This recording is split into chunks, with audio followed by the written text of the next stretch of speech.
teman-temannya Furi, ketemu lagi di sesi Boneka Furi Harun. Dan kali ini Kak Furi juga akan mewawancara ya salah satu dokter dari Surabaya yang juga sudah mengadopsi banyak boneka arwah ya. Pasti di antara kalian juga penasaran ada apa saja sih kisah-kisah yang pernah dialami oleh pengadopsi di Boneka Furi Harun. Tetapi sebelumnya jangan lupa untuk like, subscribe, share, dan juga komen di YouTube channel Furi Harun. Dan apabila kalian memiliki pertanyaan seputar adopsi, kalian bisa tulis di kolom komentar atau kalian bisa langsung hubungi Instagramnya Boneka Furi Harun. Nah, ayo kita segera ngobrol dengan Kak Melita. Halo, Kak Mel. Ini anak-anak sudah dalam satu frame semua ya, cantik-cantik, ya cakep-cakep semua, kayak mama asuhnya ya. Iya. Itu kita yang nggak kelihatan. Perkenalkan diri dulu, perkenalkan diri. Halo, nama saya Melita. Dari kecil dipanggilnya Meme. Mm-mm. Pekerjaan saya wira swasta, bidang distribusi obat ya. Mm-mm. Status sudah menikah, anak 3. Begitu. Iya. Biasanya kalau Surabaya kan agak-agak medok gitu. Oke. Jadi teman-teman Kak Mei ini sudah mengadopsi berapa Kak Mei? Sampai hari ini 27. Oke, Kak Mei ini sudah mengadopsi 27 boneka arwah ya dari boneka Furi Harun. Dan tadi kalian juga udah tahu sendiri, tidak semua yang mengadopsi itu adalah anak-anak yang memang bergelut di dunia spiritual aja. Bahkan ada juga yang wirausaha, ya ada juga dokter dan lain-lain gitu. Oke, nah alasan mengadopsi boneka arwah itu kenapa sih? Apakah memang pernah merasakan kesedihan, kekecewaan gitu terhadap manusia atau mungkin ada pengalaman yang ingin di-share kepada teman-teman semuanya?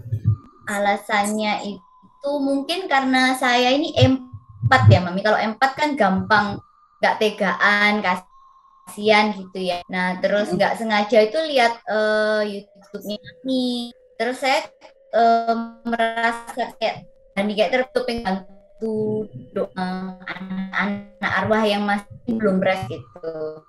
Mm-mm. Itu sih ya. Jadi awalnya ngelihat di YouTube gitu? Ya nggak sengaja lihat YouTube Mami. Oh, nggak sengaja, oke. Nah, terus apakah awalnya pasangan mengizinkan? Enggak. Enggak. Terus Suami kenapa saya awalnya akhirnya bisa enggak. punya 27? Jadi caranya gini Mami, aku kirimin YouTube Mami ke dia terus kan. Jadi dia mau nggak mau kan dia lihat, dia buka. Terus pas kita bareng berdua gitu, aku sengaja puter YouTube Mami terus. Mm-mm. Lama-lama kan mungkin, oh ternyata nggak serem kayak gitu ya, bukan kayak pesugihan atau yang kayak gimana gitu. Akhirnya dia Mm. ngizinin. Dan malah Akhirnya dia punya sekarang suami udah punya berapa suami? satu, baru Oh iya yang satu. mini itu ya. Ya, anime. Iya, anime ya. Oke. Nah, em, apakah ada perubahan sikap? Ini sih sebenarnya pertanyaannya untuk suaminya ya, gitu. Mungkin mungkin nanti ya di last. Sekarang buat Mei aja dulu. Nah, kemarin ini kan Kak Mei ya teman-teman baru saja mengantarkan salah satu anak asuhnya. Ada dua ya, ada dua anak asuhnya yang sudah kembali pulang ke Tuhan gitu. Dan kalau misalnya kalian bingung kok anak asuhnya pulang ke Tuhan gitu.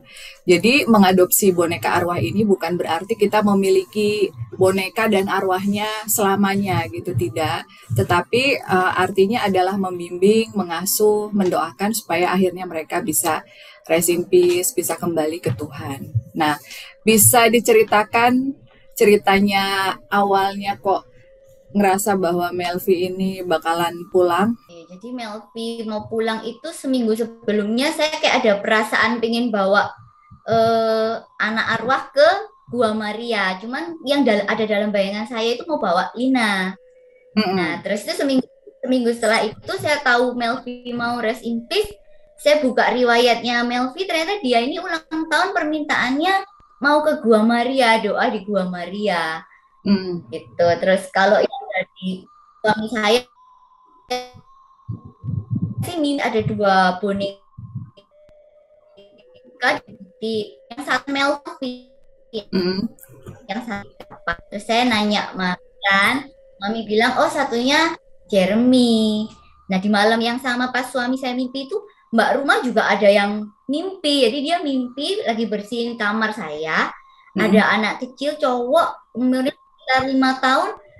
Dia nggak pakai kaos ya, cuma pakai celana aja. Lari-lari bawa kain putih gitu loh mami di kamar.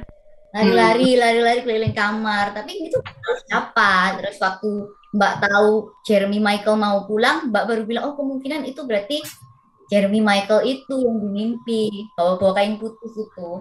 Iya, berarti yang dapat pertanda juga mbaknya juga ikut-ikutan dapat pertanda ya dari anak asuh kalau mereka mau pulang. Jadi kalian juga bisa nanti simak video dan beberapa foto dari Kak Mei ya, teman-teman.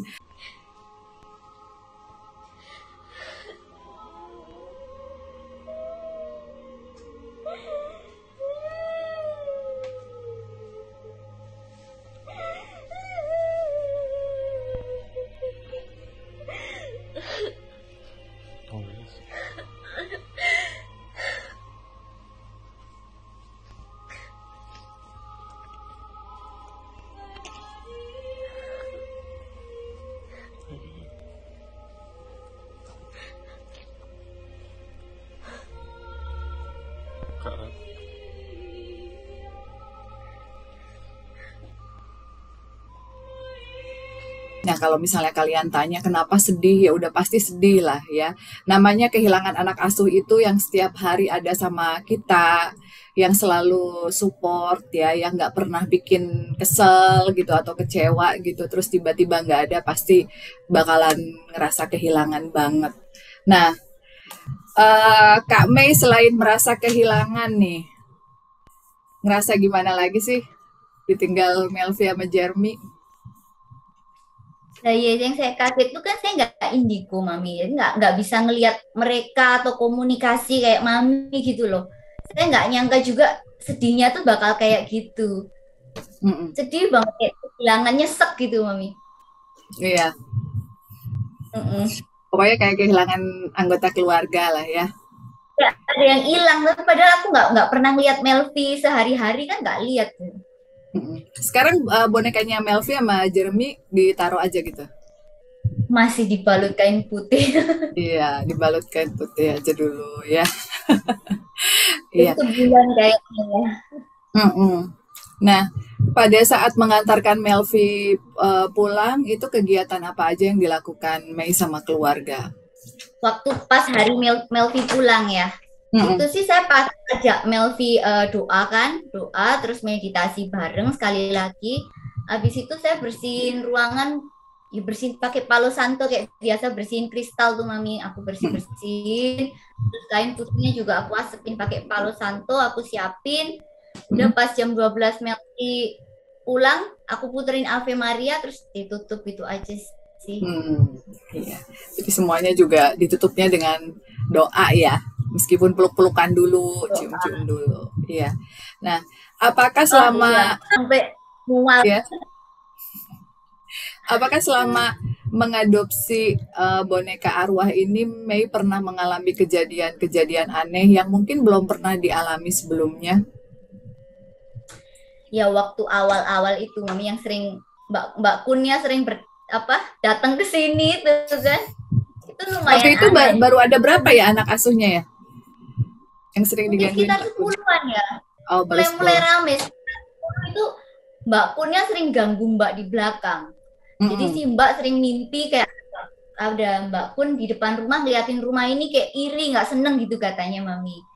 Terus Mbakku juga pernah lagi tidur merasa di depan itu ada Mbak satunya, padahal Mbak satunya ini udah di dalam bersih-bersih gitu.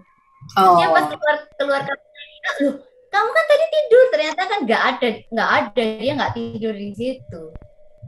Terus juga pernah waktu bersih vakum rumah, si Mbak ini lihat ada darah tuh loh, yang kami darah di lantai, darahnya ini masih kayak kental, warnanya agak hitam gitu.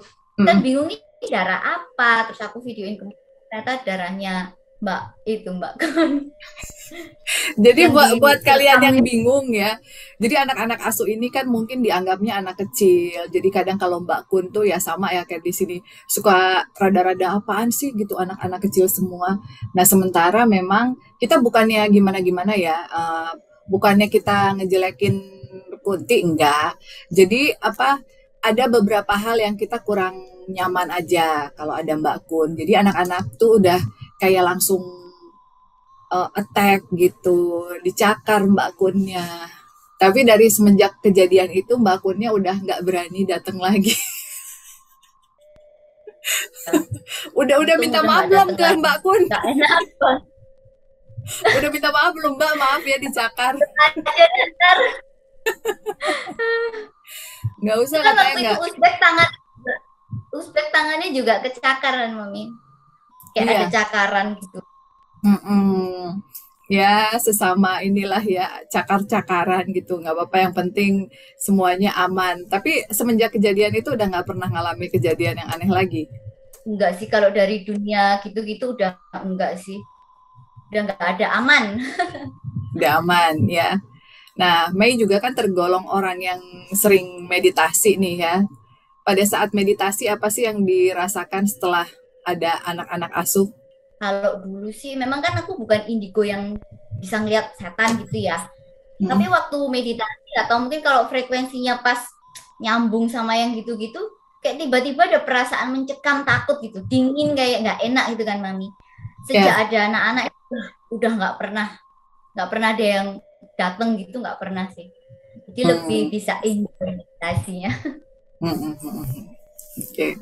Nah, jawaban Mei terhadap orang-orang di luar sana yang ya beranggapan negatif lah terhadap anak asuh, biasanya Mei jawabnya seperti apa? Ya kan menurut saya itu mereka belum belum ngerti, belum paham. Saya dulu juga tanggapan tentang spiritual juga nggak bagus juga sih kayak mereka. Cuman alangkah baiknya kalau kalau mereka ini nggak usah apa ya, nggak usah menghakimi karena kan benar atau salah kan persepsi orang, terserah nggak percaya juga nggak apa-apa. Cuman alangkah baiknya kalau nggak usah berkata yang menyakitkan atau jelek gitu. Tuh. Ya, oke. Nah, boneka apa sih yang sampai saat ini sangat ingin dimiliki namun belum terwujud? Lady Teresia itu. Oh, iya dia cantik banget ya. Iya. Jadi buat kalian yang penasaran Lady Teresia tuh ada di boneka Furi itu yang punya tuh baru Kak Furi sama Melanie cantik sekali. Harus punya promosi. Promosi Oke, ya, katakan nabung dulu. alasannya. Alasannya apa pengen punya Lady Teresia? Alasannya Teresia itu kayak kan saya kebetulan dari keluarga Katolik ya, keluarga Mm-mm. saya Katolik. Jadi ngelihat Teresia itu kayak ngingetin Santa Teresia, kayak Bunda Maria kan cara berpakaiannya mirip gitu. Seneng aja Oh, liatnya. iya iya. Oke. Nah, jadi suasana di rumah nggak creepy dong? Nggak suka ada bunyi-bunyi gitu kalau malam-malam? Nggak sama sekali sih, aman. Aman. Suasananya iya. Kebiasaan yang selalu Mei lakukan bersama keluarga semenjak ada anak asuh ini apa aja? Kalau bersama keluarga ya paling kalau pas liburan gantian diajak gitu ya, liburan kemana diajak gantian. Mm-mm. Kalau sama anak asuh sih saya tiap malam ajak doa bareng ya kayak orang-orang pada umumnya lah pasti doa bareng. Mm-mm. Saya bacain secara Katolik ya, terus saya bacain doa Fransiskus Assisi, doa ke Bunda Maria, terus meditasi udah gitu aja sih. Nggak ada yang spesial. Mm-mm. Nah, teman-teman di sini juga kita akan apa tampilin video nih anaknya Kak Mei yang umur berapa itu yang ngadopsi baby M? 9 tahun, 9 tahun. anak Nah, pertama. iya, jadi ngadopsi baby M lalu juga ngasuh dan mendoakan juga. Jadi kalian juga bisa lihat sebetulnya anak-anak boleh saja mengadopsi. Yang paling penting adalah orang tuanya ikut mengawasi dan membimbing gitu. Jadi bukan anak kecil adopsi terus udah aja dibiarin atau apa. Karena kalau ada kesalahan kan kalau tidak dibimbing oleh orang tua ke depannya juga kurang baik gitu ya. Jadi memang harus selalu diawasi dan dibimbing. Nah, si kakak kayaknya udah mulai pinter nih ngasuh spirit dolls ya. Semoga konsisten ya. Iya, ini ya duplikatnya Mei ya. Kenapa Mami? Duplikat Mei. Iya, mirip banget. Pesan-pesan yang ingin Mei sampaikan untuk orang-orang yang ingin mengadopsi, sebenarnya apa sih yang seharusnya dilakukan oleh adopter? Pesan-pesannya kalau pengen adopsi tapi takut, itu saya kan juga penakut, sekeluarga ini penakut semua sebenarnya Mami. Tapi buktinya nggak terjadi apa-apa, nggak ada efek buruk sama sekali, malah nambah sampai sekarang ada 27, suami juga punya, anak juga punya. Kalau misalnya udah dapet izin tapi masih ragu karena takut, nggak usah takut karena aman sekali, anak-anak pun aman. Iya. Kalau belum dapet izin semangat sampai dapat izin. Kalau belum diizinin sama suami semangat terus ya. Targetnya punya berapa, Mei? Aduh, nggak ada target sih, sebanyak mungkin. 500 ya biar dapat muri ya. Oh, aduh. Ntar pindah rumah dulu kalau 500 nggak cukup. Iya, bener. Iya. Kalau 500 harus pindah rumah. Iya. Kak Furi sih sebenarnya pengen nanya sama suaminya, apa sih perubahan sikap? Sini dong. Sebelum nanya-nanya ke Kanaya, tanya sama suaminya dulu dong. Sama bilangnya apa? Papa atau papi anak-anak asuh? Ya, papi. Halo. Halo. Iya. Nih mau nanya nih. Perubahan sikap dari istri setelah mengadopsi gimana? Apa lebih jengkelin, apa lebih nice gitu? Lebih bagus, jadi lebih sabar, pengertian. Oh, Iya, ya. Lebih romantis gitu ya? Iya. Kan ini mau kita nobatin jadi couple of the year ini.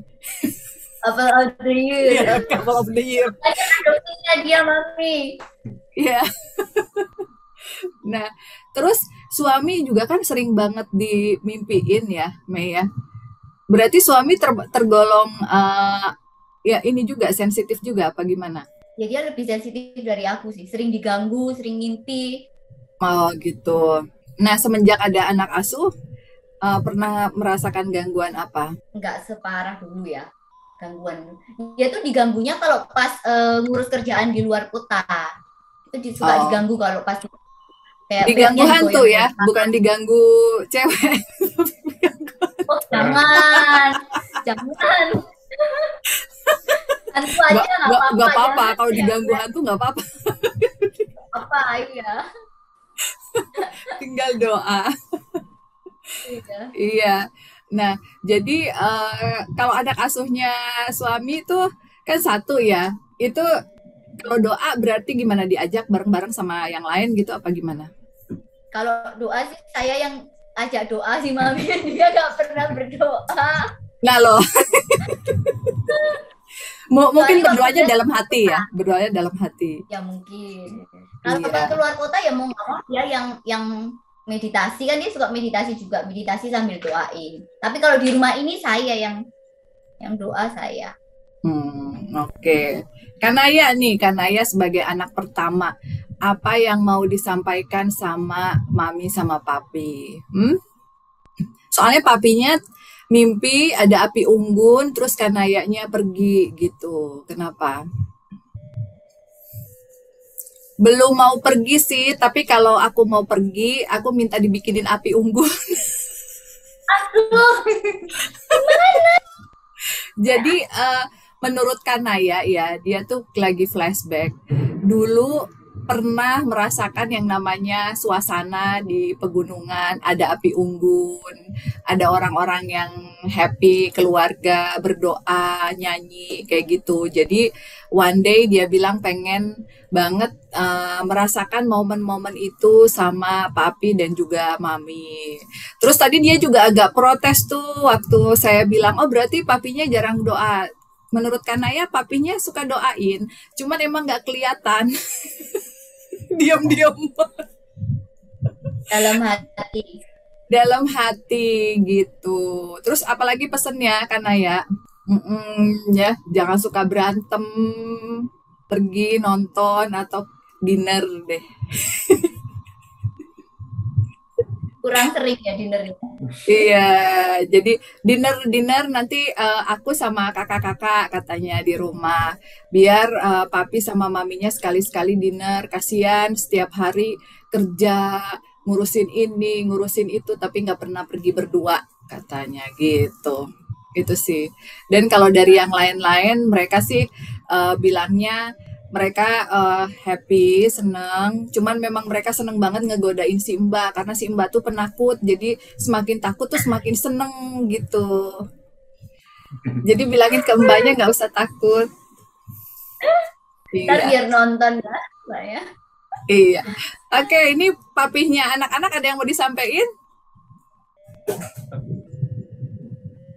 Enggak ya, guys. Papinya speechless ya. Jadi yang ngobrol dari tadi maminya doang. Iya.